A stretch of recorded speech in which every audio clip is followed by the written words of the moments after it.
Yo, what's good, YouTube, man? It's Gabriel with another Fan TV back at you with a video. Like the content of this video, go smash that like button, the content of this channel. Go ahead and subscribe, man. Look, so day two of free agency, right? I wasn't going to do a video every day of free agency, but only if the Ravens kind of made a move and some things that I found interesting. And the Ravens made several moves today, okay? So, we're going to get into all of that, right? The Ravens did three things that stood out today. We'll start off with that they cut Arthur Marlette, right? So that's number one. They cut Arthur Marlette. He was a good player for us in 2023. This past season, he struggled a lot with injuries. And really couldn't get on the field for any sustained period of time, even dating all the way back to training camp. So that gave the Ravens some cap savings doing that. Also, Ravens re-signed Patrick Ricard, right? 1 year deal, I believe it's about $2.9 million for Project Pat to come back to Baltimore, right? And this is a big deal, right? I think it was a necessary move. The Ravens still have a lot to do in fixing the offensive line.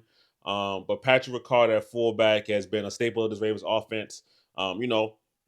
It'd be nice if they didn't have to depend on him, lean on him so much, and that he was just a player that was used in a more, Swiss Army role when he needs to be used, right? So hopefully that's kind of the direction that it goes in, right? That it's not like, oh well, if we can't pass block, we can't run block without Patrick Ricard on the field. Hopefully it's not like that. But at the end of the day, Patrick Ricard is probably the best fullback in the NFL. It's not like it's a lot of them, but of the guys that are in the league, he's at the very top, if you ask me, right? So it's good to have good players back on the team. I don't mind that at all. I'm actually very, very happy that Patrick Carr is back on the team. Right? I think that's one of the guys that, doing a stay or keep on the free agent preview that I wanted the Ravens to keep him. Right. So I'm not going to complain about it now. All right. Now, let's get into the real reason that, people are going to talk about the Ravens today. Right. Is that the Ravens have signed wide receiver DeAndre Hopkins to a 1 year deal worth about, I believe, up to $6 million. Right. Right now it's 1 year, $5 million deal. So he has incentives of about another $1 million that he could reach. Well, we don't know what those incentives are just yet, but that's the deal, right? So let's talk about this, okay? Now, the main thing that you're going to get from each side, right? One side is going to tell you, oh, this is a great move for the Ravens. DeAndre Hopkins, he asked so much to wide receiver core. The other side is going to tell you that this move should happen 5 years ago. DeAndre Hopkins is old, washed. The Ravens are just recycling older, washed wide receivers in Baltimore, right? In my opinion, the answer is somewhere in the middle. Okay, DeAndre Hopkins to me is not washed. He did not play up to his optimal level in the last game that we saw him at in the Super Bowl. But let's be honest, who on the Chiefs offense played well outside of Xavier Worthy getting some touchdowns down the field? All right, when the game was already over. The game was already over when he scored those touchdowns. Okay, so outside of him, who played well for the Chiefs offense? Right now, DeAndre Hopkins. On the other side is DeAndre Hopkins is not the player he used to be. He's not coming into Baltimore to be a wide receiver one that's going to demand 115 targets. That's not going to be who he is. But let's talk about where we can lie at in the middle right here. Is DeAndre Hopkins a better player now than what the Ravens were getting from Nelson Aguilar? Yes. 1,000 times yes, right? That's how you have to look at this deal.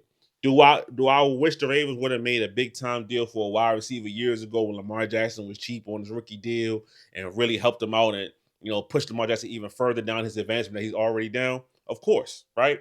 But that time has passed. We're in the present now. Okay. So when I look at this move, does what the Ravens need to do in this offseason was they needed to add a wide receiver three that added value to the room, right? Not a guy that could be good, that might be good. We don't really know if he's good, but he was cheap. We didn't need that guy. All right. The Ravens end up getting a guy who was battle tested, proven, right? And still played some good football for Kansas City last season. It's not like everything was bad. Just really the Super Bowl was bad, right? I mean, it was bad for the entire Chiefs offense, right? Mahomes was bad, the offensive line was bad, wide receivers were bad, everybody was bad, right? So I'm not going to hold the last time I saw him against him, right? DeAndre Hopkins can still do useful things for this Ravens offense, and he can still be a guy that I think is very, very similar to how the Ravens signed Odell Beckham, right? Ravens signed Odell Beckham. He wasn't at the top of his career. He was coming down. He's coming off of at that time injuries and whatnot. But they got a player that was good. That was useful. He wasn't asked to be the number one star wide receiver, and he excelled in his role for the games that he played. I think the Ravens will get similar production out of DeAndre Hopkins, right? At this point in DeAndre Hopkins' career, The most important thing to him is winning, right? Now, does he want his numbers, wants his stats? Of course, he doesn't want to be out there doing nothing. But at the end of the day, you take a deal like DeAndre Hopkins for 1 year, $5 million, because you want to win, right? Now, I'm not saying he could have got more out there. We don't know what his market was looking like, but this is the kind of move that I talked about even on, in the past, that if the Ravens were going to go out, they get a veteran wide receiver. The guys that I liked were Keenan Allen, DeAndre Hopkins, and Josh Palmer. Now, Josh Palmer went out there and got 3 years, $36 million, $18 million guaranteed. Ravens were never going to do that for Josh Palmer, right? So they get somebody, a veteran wide receiver, with sure hands, still a good route runner, and at the end, and he can do some jump ball things, right? He's not the same guy he used to be, but he's still very, very dominant if the team is going to decide to leave him one on one. And we got to look at it like this, right? With the Ravens having Lamar Jackson and Derrick Henry in this run threat on offense, why would they double DeAndre Hopkins? Okay, with the Ravens having um, Zay Flowers, Rashad Bateman. We'll see what happens with Mark Andrews, but Isaiah Likely. When the Ravens having these other kind of weapons, why would they double DeAndre Hopkins? You get what I'm saying? When I look at DeAndre Hopkins on that Chiefs team, the Chiefs still did not have a good wide receiver core. Xavier Worthy did his thing. He did his part. They got a little better when Hollywood Brown came back, but DeAndre Hopkins was still clearly the best wide receiver on that team. On the Ravens right now, at this point in his career, he's the third best wide receiver. And that's fine. And if DeAndre Hopkins is your third best wide receiver, you're in a good spot.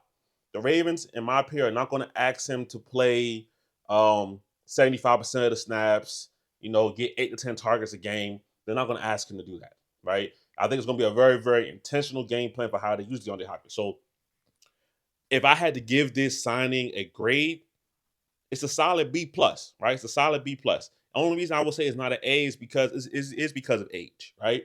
Would I love the Ravens to have a more, a younger wide receiver so they can have something to build on for the future? Sure, right? But if that wasn't in the cards, you could do a lot worse out here than sign DeAndre Hopkins, right?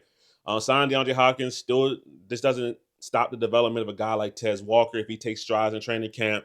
It doesn't preclude the Ravens from drafting a wide receiver in the draft, bringing Tylan Wallace back, right? The Ravens only have, I believe, under contract, DeAndre Hopkins now, Tez Walker, Bateman, and Zay Flowers. That's 4 receivers. So they're still going to need at least 2 more guys in this room. So, whether that's bringing back Tylan Wallace and then drafting somebody, however you want to shake it up, the Ravens aren't really done adding to the wide receiver room this offseason, right? So is it the craziest move? Is it the thing that you should be over the moon excited about? No, I'm not. I'm not there. If I'm being quite honest, I'm not there. Right. But I'm also not down about this move. If you would have told me last week the Ravens are going to sign DeAndre Hopkins, I would have said, cool, good move. He's not a number one wide receiver like he used to be, but he's still a very, very effective player. Right. If you give me DeAndre Hopkins one-on-one against most cornerbacks in the NFL, I still believe he's going to win that matchup. Right. So at the end of the day, the Ravens made a good, solid move here. All right. This is one of the needs that they had in the offseason. Right. You have 2 stud young wide receivers. And we saw that when one of them went down, it kind of got shaky. Right. We had to rely on the Steven Sims of the world, the Anthony Miller. Even though I like Anthony Miller, he played too big of a role down the season because the Ravens weren't prepared with more wide receivers that could step in and play a role. That's just the honest truth about it, right? So when I look at DeAndre Hopkins, he is a upgrade at wide receiver 3 over every single option the Ravens had last season by far, right? It's not even close. So if you want to say we came into this offseason with the goal of getting better at the wide receiver core, making our pass catching unit better, the Ravens just successfully did that, right? Now, have tempered expectations for DeAndre Hopkins. Once again, I hope nobody is expecting 1,000 yards and 10 touchdowns. That's not what he's here to do, right? He is firmly the Ravens' third best wide receiver. But once again, if he's your third best wide receiver, you're in a good spot. All right. So, in my opinion, this is a very, very good move for the Ravens. Very solid move. It's something that needed to happen. Okay. The Ravens just couldn't roll out there in the season with, Bateman, Zay, maybe Tez Walker wide receiver 3, maybe Tylan Wallace wide receiver 3, and for me to feel good about that. I wouldn't feel good about that. Now with DeAndre Hopkins, I feel just fine about how the Ravens are rolling into next season already. All right. Everybody get through training camp and all-season program, all of that stuff healthy, cool. And the Ravens are rolling with a really, really good wide receiving core for this upcoming year. I'm fine with it, right? So that's my thoughts on it. A solid B plus kind of signing for the Ravens.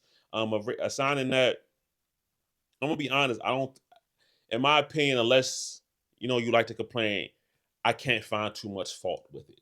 It's something that the Ravens need to do. They did it. They executed, and they brought in the player that the Ravens needed. Right? That's what you can ask for in free agency. The Ravens aren't going to pay 12, $13 million for a guy who's going to be wide receiver 3. It's just not going to happen. All right. So getting DeAndre Hopkins for potentially $6 million is a great move, great investment. Give me your thoughts in the comments. But it's Gabriel, just on the Fan TV. I'm out.